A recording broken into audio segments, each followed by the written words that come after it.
MedBix webcast is a new kind of healthcare media channel to break the silo mentality and foster interdisciplinary thinking. Our mission is to fill that gap and to create a curiosity through different lenses, tapping the passion that guided the historical figures in medicine and bringing present-day groundbreaking research to the front lines. We interview physicians and leaders in the industry about present-day healthcare challenges on our live programming.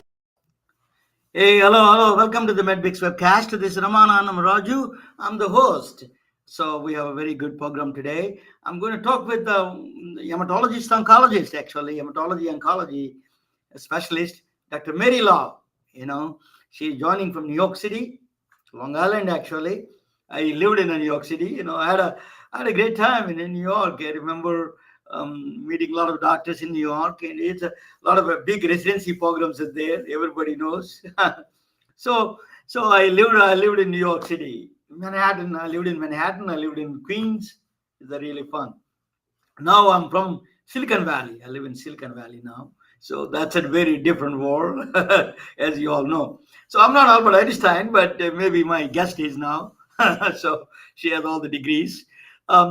So I've been hearing about this physician, Medscape report came out recently in 2023. I cry, no one cares. That's there is a staggering number of it's just a frightening number of doctors and healthcare professionals are burnout. It's reporting all over the world, not just the United States.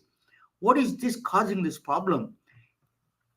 So one thing we don't know, when I came to this country, I was placing a lot of doctors. I was traveling in southern United States, Georgia, Alabama, Mississippi, those areas. When I was traveling, I used to see people just rural areas practicing with a very there is no independent or autonomous.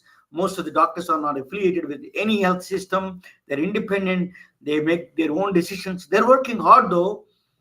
But now change. The corporations, is it the stress is causing because the first time is the medical professionals are realizing that about the corporate influences in the world. That's the one cause of that problem. Another is one problem consistently reporting is the electronic medical records documentation purposes. I was talking with Dr. Robert Pearl, former CEO of Kaiser Permanente. He was talking about the original intent for the EMR was to electronic medical records was to reduce the interoperability, to do the interoperability. But they used it for the billing purposes rather than patient interoperability problem. So that caused a real problem. As the billing requirement changes, any changes is caused the problem. In fact, I'm going to present a topic about that, how the changes affect the mental status on the topic about that. Before that, let me introduce you, Mary Lau, Mary Leung and Lau. She has the two last names, and she's joining from New York, Long Island. Welcome, Mary. Welcome to the MedBix webcast. Thank you for having me. So tell me a little bit of your background. I told you you're a hematology oncologist. Tell me your professional background a little bit. Then we can go into the details a little bit.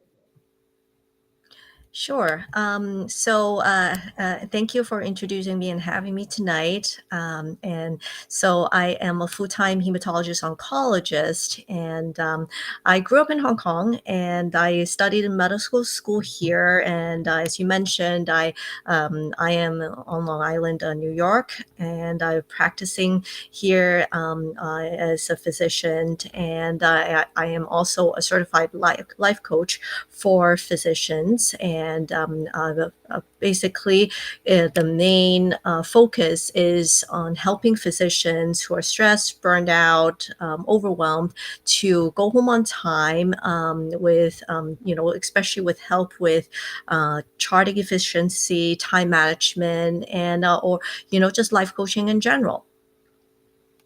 So, you gave me some. Let us talk about the life coaching in a second. But I want to ask you. So, cancer. You are a cancer specialist. Mhm. People, you get diagnosed with cancer. How do you convey that very tragic message to families and members, and what is their psychological conditions? How do you read their minds and really convey that message and give a hope? Yeah, so I would just say that a lot of the times when patients come to me, they already have the diagnosis. That being said, is sometimes, when say if it's the primary doctor or the surgeon or whoever it is that gave them the initial diagnosis, it might have been just a very brief, announcement that, oh, you have colon cancer, or and sometimes they may not exactly know what they mean, what that means, and so my job is to make sure they know exactly what they're dealing with, and and it sometimes is like early stage, that it's a very small chance of really having death, immediate death from the cancer diagnosis, if it's say is stage 0, stage 1 breast cancer, for example. And then there are times that it's like all the way to the other spectrum is a stage 4 cancer. So I think when there are times that I actually have to break the news to the patient, or it's when it's time that a patient that I've been treating, and unfortunately they progress on their treatment, I always make sure that I have enough time, allotted for that appointment, to talk to them and to the family.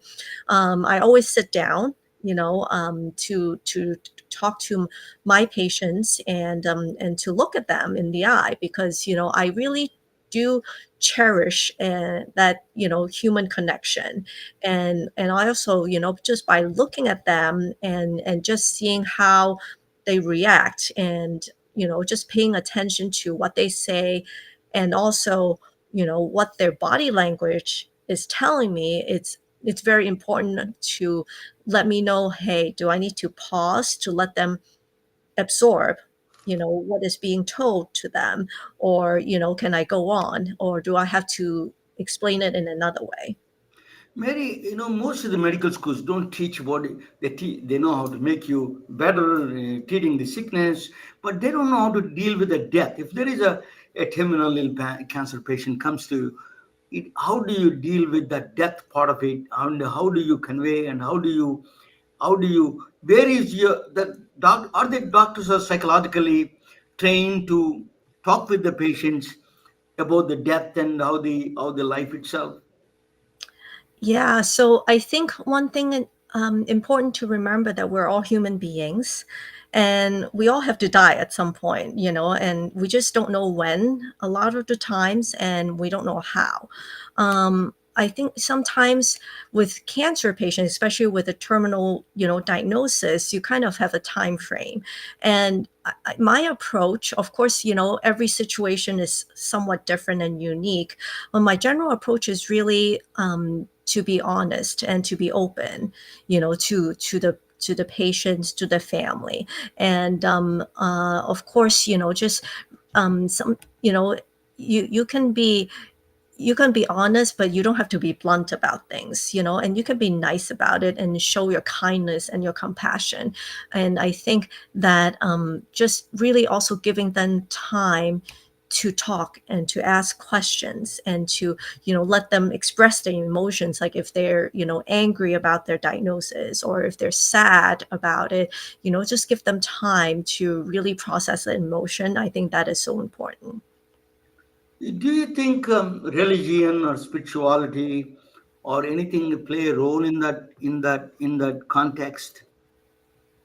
Sure, yes. So, I always think that it's really amazing how, say, hypothetically speaking, if there are two different patients with the same diagnosis, and you can see very different reaction just by, how they're brought up, or, what their outlook in life, how they're different.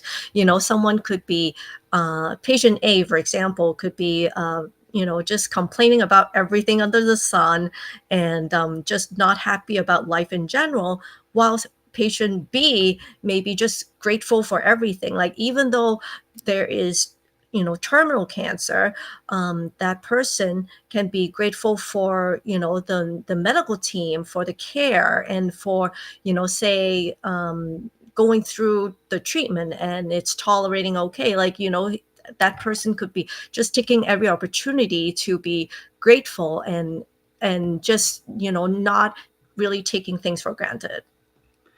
So now you take a different hat now. So what you go through, the conveying this kind of a tough messages. If you are going through, who is taking care of you?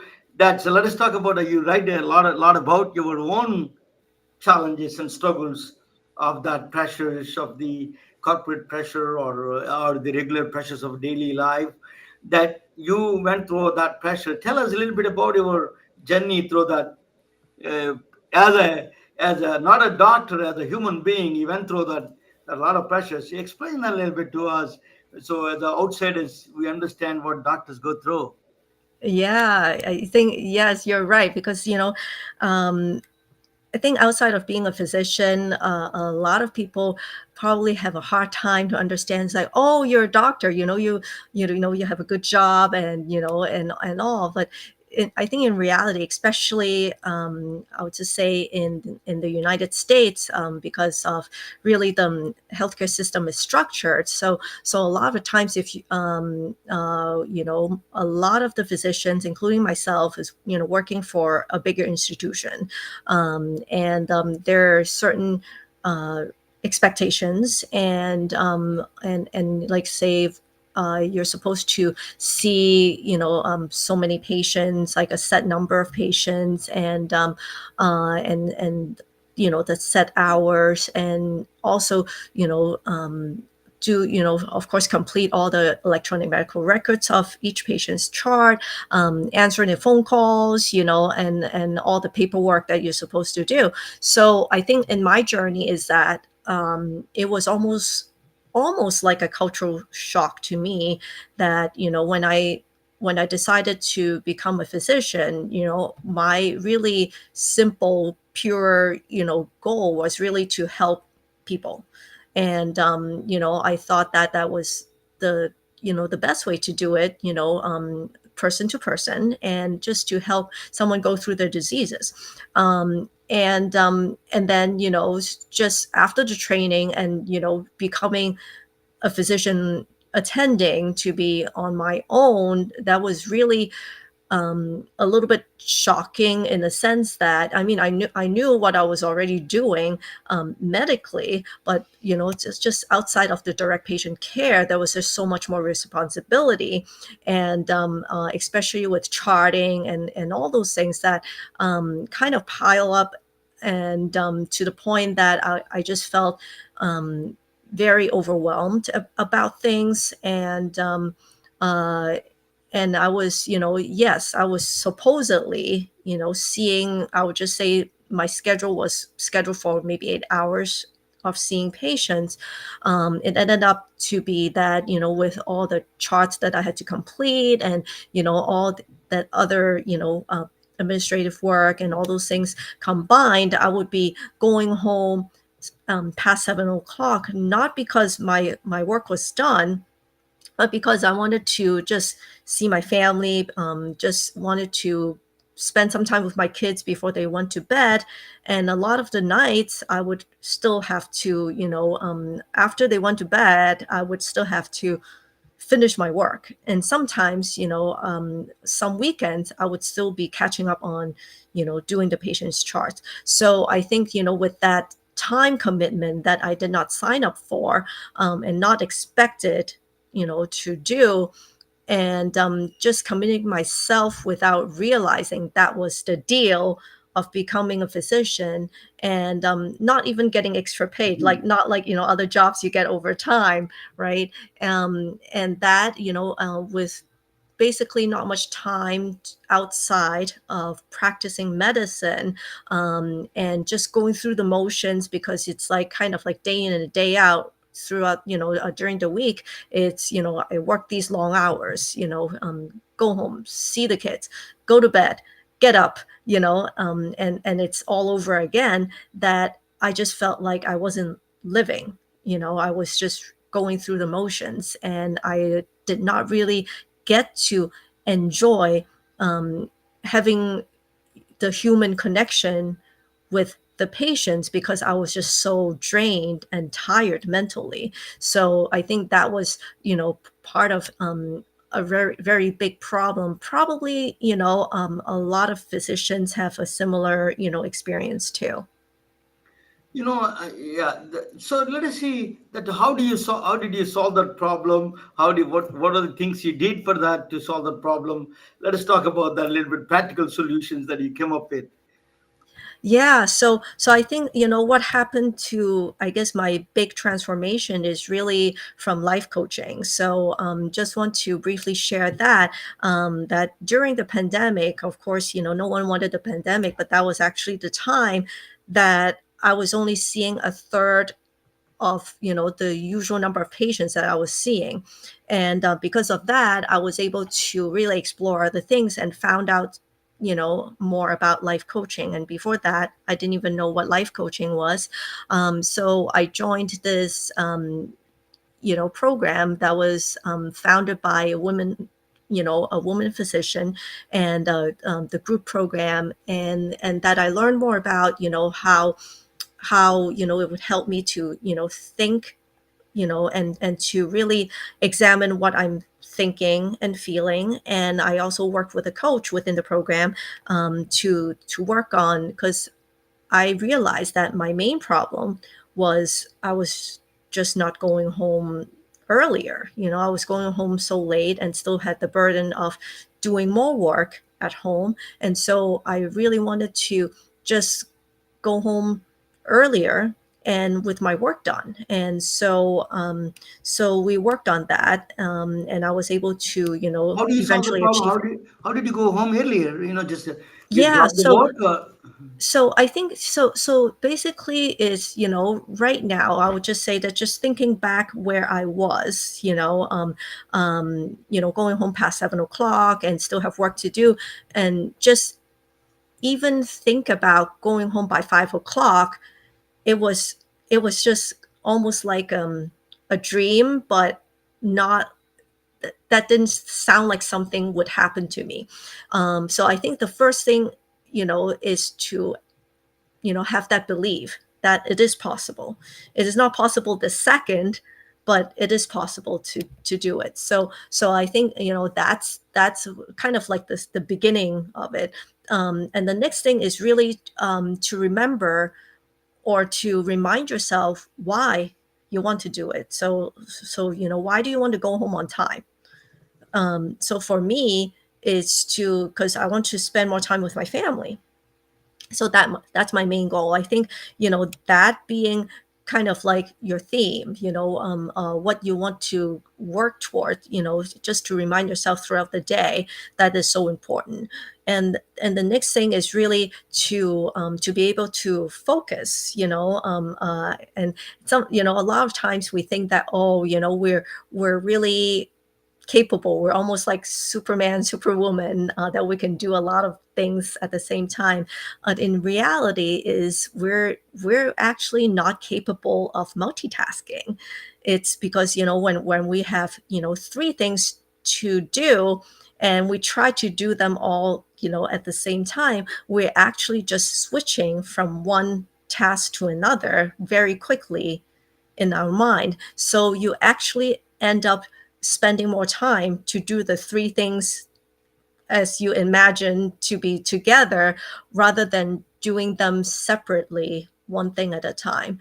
Um, and the other thing, it's also important, is to minimize the distractions.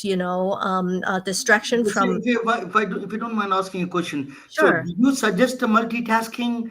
My son is not a great. He doesn't like multitasking at all. Focus on one thing. So you're against multitasking in sense. It's just a nice word, but it is really it cannot. It's humanly not possible to do good job about that, right? If I'm understanding you right. Correct. Yeah. So multitasking is really kind of rapid task switching in your brain. And every time you switch from one thing to another, it takes your brain a little bit of time to actually settle down, to kind of be able to focus the same degree. So if you switch 50 times, you're actually adding that many more seconds to doing those things. So that's why, you want to just do one thing at a time as long as possible before you switch it to do the second thing. That is how you save the time, 2.5 hours or 1 hour. You said that. How do you save the time? You write something that you have a technique that you can save time, 1.5 hour documentation, whatever it is, for a day. That is staggering. Tell me, what is all the doctors probably love to listen to that. I think it's really even just as simple as just focus, and just, of course, time is such an important thing that, when it's gone, it's gone. It's not like you can, go back to the future, that type of thing, and turn back the clock. So for example, is that, in terms of part of the focusing is, when I go into the patient room, of course, I pay attention to them, and that's the thing. It's also, if you're able to see the patient and do the chart, right away, it's fresh in your mind. Or if you can even just start typing the notes while you're in the room, so you don't have to really remember it afterwards. So that's, part of the thing. And when you're able to focus on just one patient at a time, then your mind is not wandering about, oh, I forgot to do something about that other patient I just saw, 3 patients ago. And so I think that being able to focus on one patient at a time, that really saves you time, because you can just be laser focused, and just do that, whatever it's needed for that patient, as opposed to, if you don't take care of the orders or those things, until later on, especially writing the chart later on, it actually takes you probably 2 or 3 times more the time to do the same thing. If I understand you correctly, what you're saying is focus on that patient, ignore everything else. That saves eventually. That is really everything will settle themselves outside of the system, because as long as you are the main core function, you take care of the core function, right? Yes, and also you focus on kind of like, what they're here for, like the main problem, their main concern. Because say if a patient comes in with 10 problems to Hmm. want to talk to you about, it may not be realistic for you to be able to address all 10 problems. And maybe out of the 10 problems, there are only 2 or 3 that are pertinent to your specialty, or that needed to be addressed right now. And the other 7 problems, maybe that patient needs some other specialist, or you can talk about it in a follow-up appointment. So I think, being mindful of the time and being able to focus on that, patient, just by doing that itself, and finishing the chart, that already saves you, minutes. And if you do that 20 times a day, you can imagine, how many minutes you're saving. It looks so simple, but it's a very, very powerful truth that is focusing on that particular. I do that, when I wanted to understand a complex subject, I just focus on that when I ignore everything else. That's the only way you can solve it. Otherwise, you can't solve. If you worry about, what is, oh my, what about that one? I put something on the stove. I don't know. I need to call the school. I need to do that. All these things, distractions, and you don't accomplish anything. You're just running around all the paying a little bit attention to everything, and dissatisfaction creeps in. So clinical documentation is said that is one of the biggest challenges American healthcare workers are facing, healthcare professionals. Tell us a little bit about documentation, the burden of the documentation here, in your The perspective. More perspective about documentation. Yeah. Okay, so I'll just say, before I was able to manage my time to go home on time, I really disliked patient documentation, because I view it as the obstacle between me and going home on time. And of course, at the same time, is I understood that it was something that, you know I had to do, because it's some sort of a way to communicate with other people, other clinicians, of, oh, how, what I'm thinking, and what my plan is for the patient, and and kind of like my thought process, and the management plan. So I think documentation is in general, it's a useful and actually essential thing. Unfortunately, as you mentioned earlier in the show, that electronic medical record has, it's really more favoring the financial aspect, the billing part of things. So it's not necessarily very user friendly for physicians, and and depending on what electronic medical records you use, sometimes there are a lot of metrics, a lot of boxes that you're supposed to click, and of course, um, you know that kind of adds to the burden of of charting, of course, more time for physicians to spend on, and some of them are really not necessarily um, helping with the clinical outcome of the patients. If a healthcare professional comes to you and say, I'm under a lot of stress, tell us what kind of a approach you do and what kind of techniques you use it to reduce their pressures, or what is a life coach means for them. Yeah, so I'll just say that if someone comes to me who's very stressed, I think it's important to have that person, so as a life coach is really you're trying to guide that person to have them recognize what they're thinking, and how they're thinking is affecting how they feel and how they act. So I think, because there's just so many thoughts that are in our brain every day, that a lot of them, like, we don't really even Can you give realize me an what. example of that? Just a specific example. What, if some patient, if the doctor comes to you stressed out, one example, give me how do you solve that?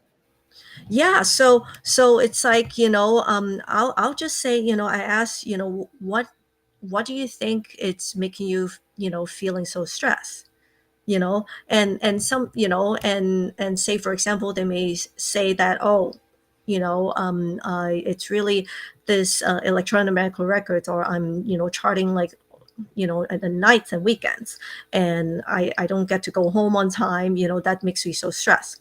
So I would just, ask, so what about it that is making you stress, so it's really it's not the charting itself, it's because the consequence of the charting long hours, that, because that physician, for example, it's like wanted to really spend more time outside of medicine, to spend time with the family, but but in reality, it's different from you know what the physician wants. So that is causing the stress, because stress is really the tension that is, caused by any, I guess, physical or mental changes, that is kind of like, you feel uncomfortable about it. And when we say stressed out, is, it's usually a negative feeling, that is oftentimes associated with, say, frustration, anger, or irritability, anxiety, things like that. So I think that, just to address that, how, how the stress, it's kind of, the feeling is brought by, what the person is thinking of the situation. I think that's, an important thing, to start. But let me talk about it a little skeptic way. Um, how do I know if I'm a physician and I'm going through a lot of stress? How do I know that you're cured yourself and then you're trying to cure me? That question comes in general. How do you answer that question? I'm not trying to cure you. I'm just trying to point out, The health and like, the just to coaching. Yeah, guide you how you think, like, how you can think things differently. yeah, that's right. And I Definitely think, help a coach and a friend and a mentor yeah, and all those things together in the plate. That is, doesn't matter whether you person going through or not. You can help, always help that process. Yeah. Yeah, exactly. Oh yeah. So as you said that the a lot of times the cause of the problem is information. I'm going to talk about that information, how that causes stress. I'm going to present a topic. After that, I come back and ask you how they can reach you and what are the ways the doctors can reach you and healthcare professionals. It is a huge problem around the world. It is not just a problem in the United States. Mental health care professionals are going through tremendous pressure. We need to take care of them. We need lots of coaches like you and people like Diana Landonio is another friend of mine. She does all these things. We need a lot of them. So let me present the topic and see that anything relevant in this one you can useful for you is from the physics point of view, and then you can jump in any time in the middle. My presentation is about entropy. Entropy, I'm going to bring you on the side. Both of us going to be on the side together.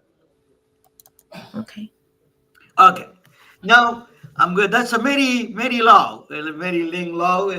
She's a she's a hematology oncologist, and then she's a cancer specialist, and then she's a life coach, certified life coach.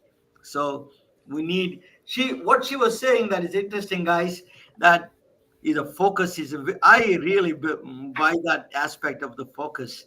That is a very powerful instrument in my view. Yeah, because entropy is a very strange kind of a concept. It is everywhere.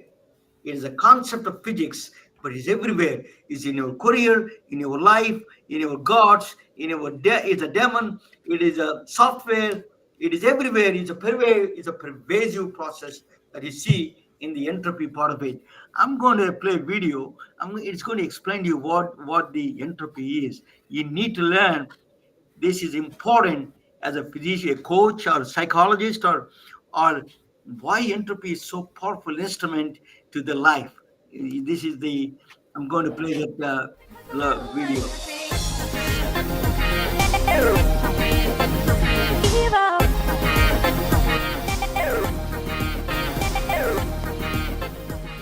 Hello, my name is Ramana Annamaraju.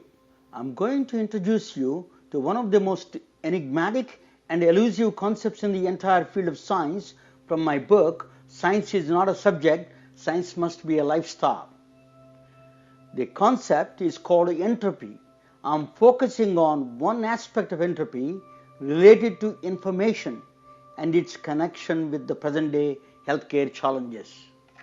Entropy is like a ghost, but it is a mean one. You don't see it, you cannot talk to it, it never leaves you, it threatens your job, it tries to destroy your health, it affects your performance, it follows you wherever you go and whatever you do. You feel and see only its destruction. It is not your competitor you need to worry. You need to worry about this elusive ghost. It is your enemy number one. Please pay attention. It makes a difference in your career, in your job, and your duties. If you are a policymaker, you have to understand the impact of money and the economy of your citizens. If you are the CEO of a healthcare system, you have to be concerned about access and equity for all your members. And if you are a software engineer, you need to analyze simplicity versus complexity with your user experience design. As I mentioned before, entropy is your number one enemy. It is true what they say, know your enemy first, then you can come up with a strategy to deal with it. We need to start with the question how much you know and how much you don't know about a system you're working on. This is not some philosophical or a new age question. You have to quantify with the numbers. It is a scientific question to the core. The answer is not that easy. Fortunately, there was a guy smarter than all of us, gave a stunning insight. His name is Ludwig Boltzmann, an Austrian physicist, lived in the latter part of 1800s, came up with a statistical formula for known versus unknown. It is not just a formula, it is a law, second law of thermodynamics. In urban slang, we call it as a law of entropy. The law is not limited to known versus unknown, it is present everywhere, materials and processes and even life itself. Entropy is a true measure of your ignorance of a system. You may say, I don't know a lot of things, but I know what I know, and what I don't know, I don't know. This statement may seem right before you know about the law of entropy. The law of entropy says the unknown does not sit idle. It is constantly attacking your known systems. Entropy wants you to become ignorant and leaves you in constant confusion. It creates a chaos, your understanding of any system dwindling every day by law of entropy. Only way out is to fight it. Entropy is a tough concept to comprehend. I will do my best here with a simple example. You see a picture of a teacup with the 2 sugar cubes in the bottom, and the top teacup is mixed with the sugar. Adding 2 cubes of sugar makes you happier, but your happiness does not come for free. I know sugar prices are going up. Still worse, the law of entropy says your ignorance is also going up. You have known knowledge that there are 2 sugar cubes. Since you know something makes the bottom cup low entropy state. Now, when you mix the sugar, you turn the simple system into a complex system. Even if I ask you, you cannot get sugar cubes back. Sugar is melted away and you lost all the information about the sugar cubes. The irreversibility of the process increases the state of entropy. In a split second, you made the top cup in a higher entropy state. Known system became an unknown. Just it applies to a teacup, this irreversibility is evident everywhere and everything you do. A simple realization that if you create a process for your company with some data variables, the complexity slowly seeps in. It means you lost control of your process and the information becomes chaotic.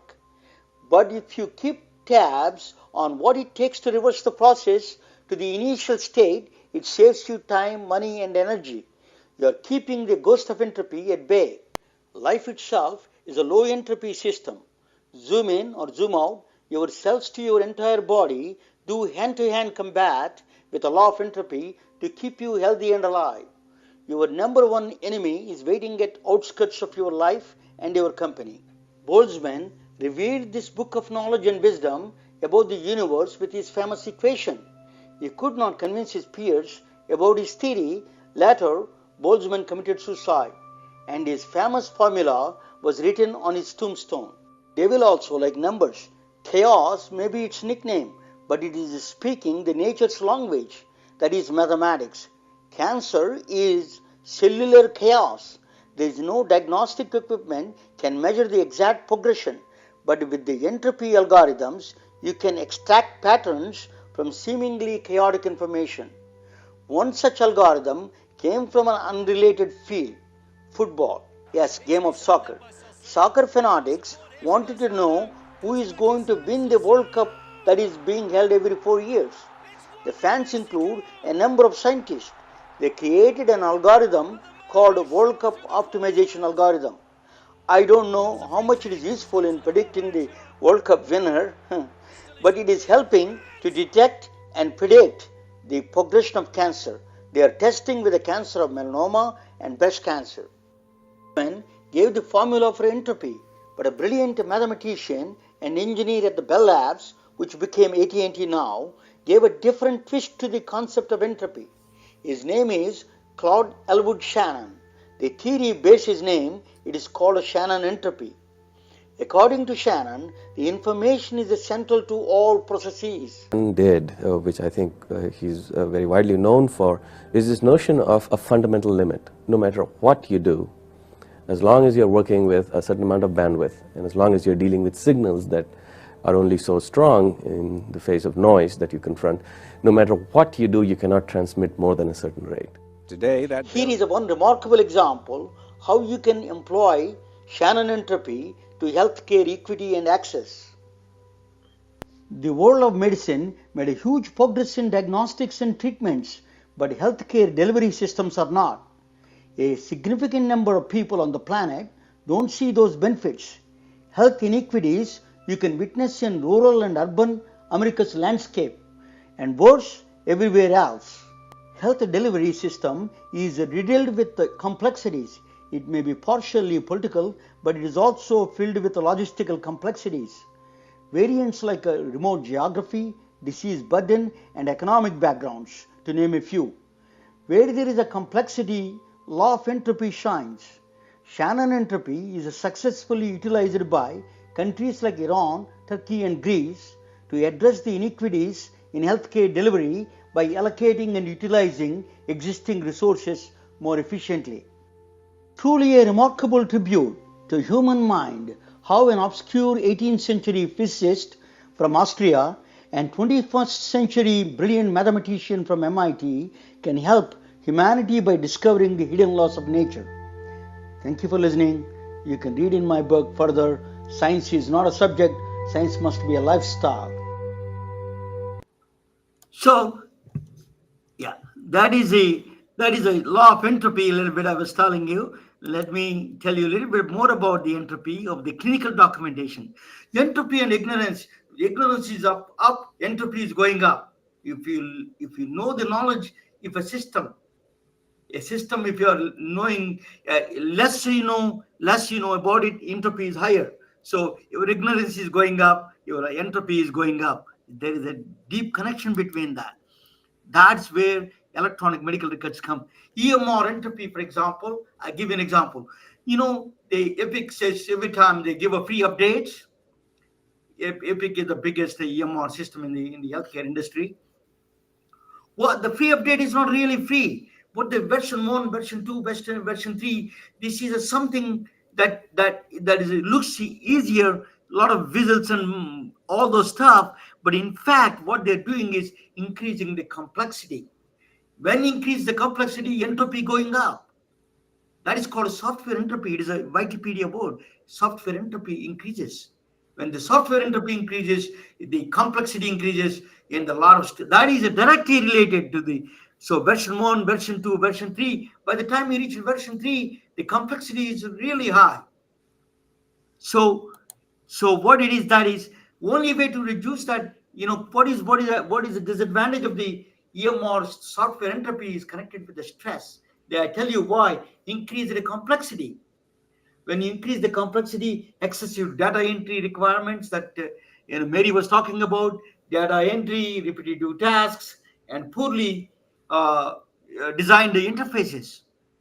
Some IT blame is IT guys has to be taken some blame on that one. Impact on care functions, core functions. That's what we are talking about with Mary about the focus on the patient care. When you do that, that is taking away. When you increase these complexities, when you throw the versions one after the other, when you added a lot more functions, the problem is big. Is actually you are affecting technical debt. It is called technical debt in the computer language. Pressure and workarounds. Whenever they say workaround is a red flag. Trust me about this. Doctors say, "Oh, I work around it." That means it's a red flag. That means some inefficiency is there. Is a complex system is seeping in. So there's no workaround. It has to be. So how do you? So the stress is directly related to software entropy. Software entropy is a complexity version after version after version. Is a free versions or paid versions. So you have to, all the CEOs must think about it before you dump all these versions. Information chaos is the money and time. It is directly related to that. So is the worst part of the CEOs is you're spending more money. That's why if you see that Windows 11 comes out, you can switch to Windows 10 easier. That's why one thing they practice because of the entropy, they practice with the one switch. Can you do that? What resources it takes to switch back to the original state? That is the one thing you need to practice. That's a physics problem. In fact, you can solve it.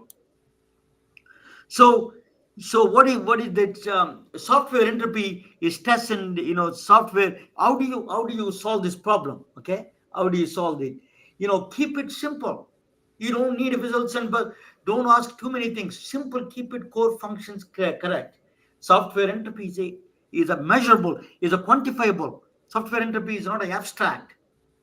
You can quantify how complexity seeps in, you can measure the complexities. So that that more complexities come in, more pressures come in. That is for both from the money point of view and then both the stress point of view, both. The reversibility, you have to really practice reversibility. How do I go back to the original state? What it takes to go to the original state. That means you have a clear understanding of it. So that's when you are going to be lost, you won't be lost. So always practice reversibility. What is the previous step? What it takes to me to go to the previous step. That is a very important. Entropy's power. You will understand. Entropy is not a. So another concept I will give you why aging is entropy. Basically information is essential to the processes. Why, in the laws of physics, there is no difference between the particles don't experience time. It doesn't know the difference between yesterday and tomorrow. So why we feel we are made up of particles. Why you feel tomorrow is different. We're getting older tomorrow, day after tomorrow, next year. Why is that? It's the last information. That is the key. Entropy seeps in. The complexity seeps in. The particles in our faces we don't know where they are at. These plastic surgeons can go back a little bit, but the complexity is so big, they cannot take you to look like 18 years old. So the complexity seeps in. So one of the things you're losing is the information. Aging is where the entropy comes. Aging is a very connected with the aging is the entropy. From the physics point of view, there is no time is invariant. There's no difference with tomorrow and day after tomorrow or yesterday. So I don't need to tell this. So generally, this is Dr. Mary is an expert in all these areas. She knows better than me. But genetic information, for example, is information. Is a epigenomic information is information. These are all interacting each other. Information is the key for all the aging and everything process. We are losing the information. That's why it is actually, you can see that problem with senescent cells. That's what I heard from these people, because they send the wrong signals. The cells giving the signals, wrong signals. The communication signals are gone. Information is going wrong. That's where the aging process starts. Senescent cells causes cancer or anything. Mary may know a lot more than I do, but that is the information is essential to all the processes. So what I'm talking about is, so why don't you remember future? Same thing. In fact, physics, it does not prohibit you. If it's all in the deterministic world, there is nothing prevents you from the laws of physics. The future is no different than past. But why you don't remember future? 30 years ago, you're in love, and 30 days from now, she's going to hit your head. You don't remember. The reason is the entropy. The information is so complex to remember, to get all the possibilities to come down. The information is so complex. Complex system comes in. That is the why we don't remember the future. It's all lots of karma. It's already sealed or fate, but we don't remember because we don't. This is a very funny question. Why don't you remember the future? Is a entropy. Because the answer is entropy. It's a disorder, the complexity. So the next one, I'm going to talk about a little bit about the entropy. Entropy. Why entropy is English language is so famous. I'm going to give you information is a powerful. Information is, so if you say the left side long way, if you say that somebody writes a doctor has admitted the patient, I can read it. Even the people who don't know English can, they know a little bit of English, they can read it. They can do that. It's not because you're a genius. A lot of people you see on the social media, because you're a genius, you can read it. It's not true. I tell you why. You can read English, my language is in the middle. If you miss one letter, the entire meaning changes. If it's Armagnac or Chinese, it's going to be much more worse. So the question is, how many times you ask question about that information, is the number of questions increase, entropy increases. So the question, information, you don't have the enough information to make understanding that process. English language has actually measured the entropy. Claude Shannon and Elwood measured the entropy of the English language, 1.0 to 1.5 bits per letter. That's the lowest among all the languages. If you take my language or Chinese, anything, very high. That's why English is very popular. You can do Twitter. You don't see in Swahili, in Twitter in Swahili.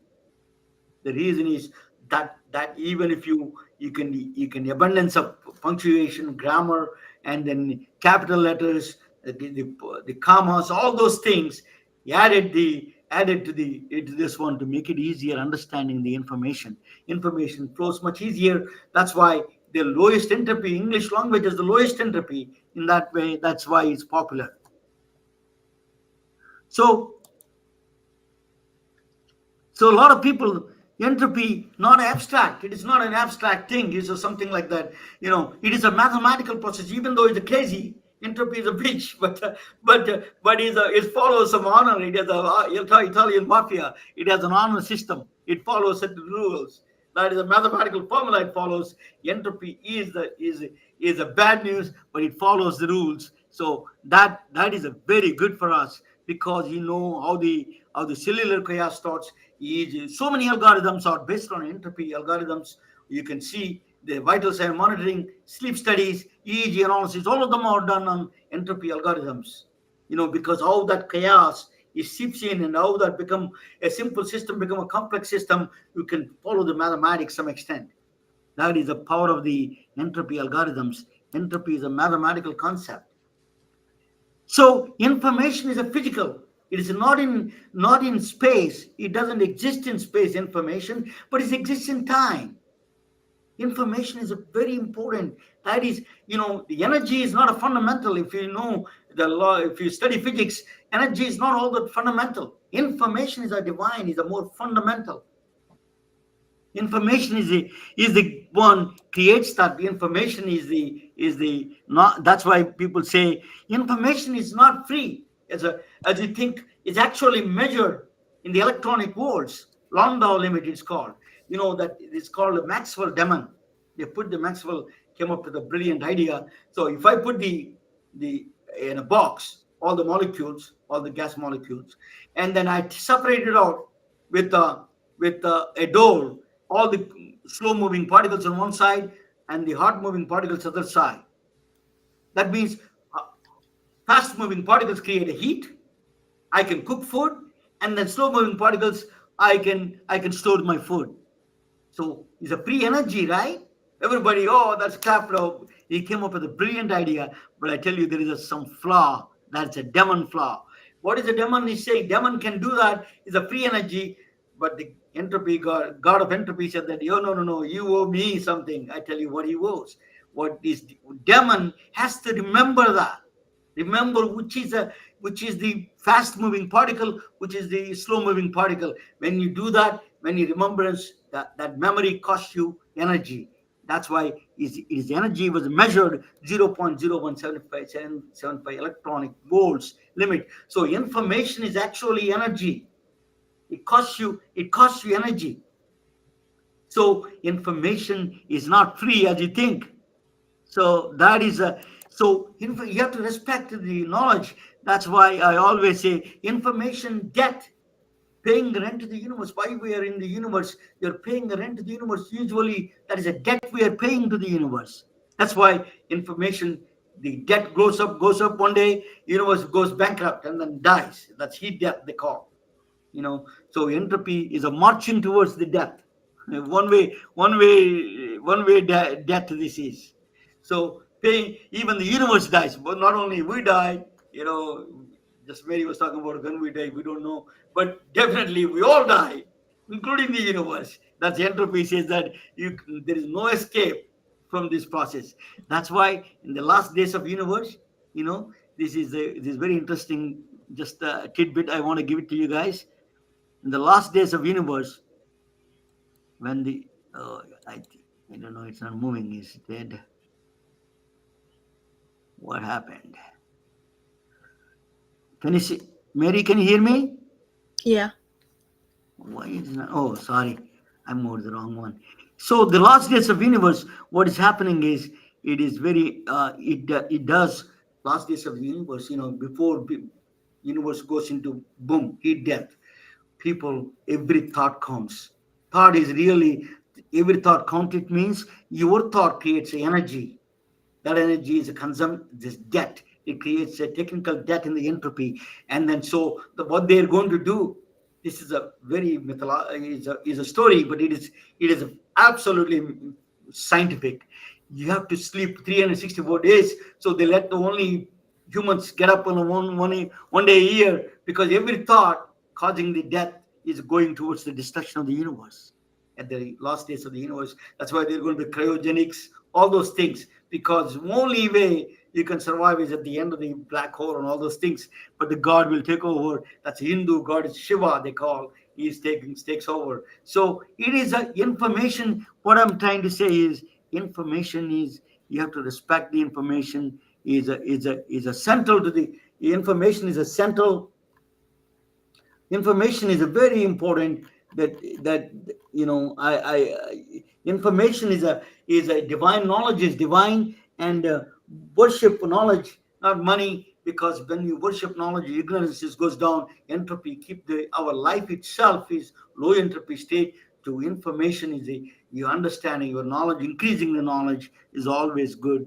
That's why you have to respect the knowledge and the education and all those things. Thank you for watching. And let me bring Mary back to and let me see what she says. What do you think, Mary? Yeah, that's great. And I think, in terms of the knowledge, I'm just thinking, as you were talking about it, just the knowledge from our patients, what my patients is telling me, not just really just their diagnosis, but, their symptoms. Or sometimes it's kind of like, they may not be able to use their words to express it, but, you kind of have to figure out, or to know what to ask them, to prompt them to, give you what you're looking for, to see, hey, are we missing anything in terms of the clinical management. So I think, really knowledge is, it's just so important, especially in medicine, and in just not dealing with the, labeling the diagnosis itself, but just really treating the whole person. Oh, yeah, absolutely. That's why you said that focus is one of them. It's simple as a trivial, but it is a really powerful tool. As you say, that is a coach. That is a really, it helps me all the times. So that you're saying 2.5 hours, you can save maybe even an hour, you save that. You can save a lot of pressures and time and everything you can save. That's the only way to solve the problem. Some of them are focusing the right, reimagining focus, and then realigning your goals and focusing things. So that's what you do. What is Mary? What is your website? It's called Shining Gratitude. So let us talk about gratitude a little bit. Let us talk about the gratitude. Yeah, I think, part of, one of the major things I learned really from life coaching, it's just to be grateful, all the time. And I think just to be able to, knowing it's one thing, but actually practicing it is really, it's really, brings up more joy and more content, and just really, and you can be grateful for anything and everything, and it can be something small. It can, and I think for me it's just, waking up in the morning, I'm just grateful that I'm alive another day, to be able to make a difference, to be able to help other people. And I'm grateful that, my body is functioning properly, especially, seeing my patients, right? And even just as simple things as going to the bathroom, or being able to eat and swallow. Those are the things that some of our patients just, they don't have anymore. And I think just to be able to appreciate, just every day seems to be normal, regular things, it just makes you feel so much better. So, if you have to go through the day anyway, why not feel better about it? Gratitude is a very powerful instrument. Thank you so much. I'm a wonderful talking with you. Guy, your website is shininggratitudemd.com, right? Yeah, shiningwithgratitudemd.com. Yeah. Gratitudemd.com. So Mary Lau. So you should talk with her. Gratitude and focus on the gratitude I learned from her. And thank you all for joining. It's a privilege to talk with you, Mary. It's really honor to talk with you. Particularly with this kind of what is going on in this world. We need more people like you. Well, thank you so much for having me. Good night, all of you guys. You know that and the next June is coming up, right? It's going to be exciting month, June. That I tell you, very Retelling their stories through our patented designs that can be worn on scrubs, t-shirts, printed on conference bags, and endless other promotional materials. Daily Wear for Medicine is the first ever of its kind to create curiosity in medicine through visual art. We at MedBricks are celebrating unsung heroes of the past who made enormous contributions to the field of medicine through our unique campaign called Daily Wear for Medicine. You can wear it, carry it, and give it